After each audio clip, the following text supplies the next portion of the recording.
The gorgeous thing about doing the Clay Bootcamp, and specifically the Claude Code course, is that you get a group of like-minded people who may or may not ask questions that you have not thought about yet. Second, it is essentially like 2 teaching sessions per week plus the labs. It means that it's a structured environment that you can make mistakes, ask all the kinds of silly questions, and you know for sure that you're going to get to your outcome that you planned by the end of the session. That structure basically was an absolute game changer for me.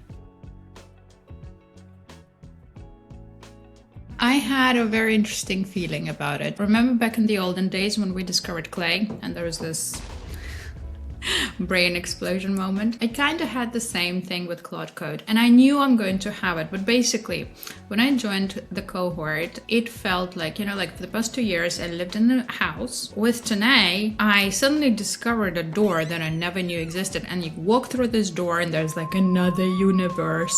So lo and behold, if my initial sort of work stream was standard LLMs, Claygens and stuff like that, now I'm like, okay, how can I structure it in Claude Code? And then boom, boom, boom. So if we started with 4 or 5 folders, now my Claude Code folder is at around 50, 60 folders. I'm using it a lot. There are a few things that I cannot share that are client related. They're primarily about how to read data at scale. Second bit, for my personal things, I have created a bunch of various projects which help me in my day-to-day life. Like, for example, with personal stuff, go and find all the listings within this postcode of 2+ bedroom properties in North London that fit this criteria. There you go.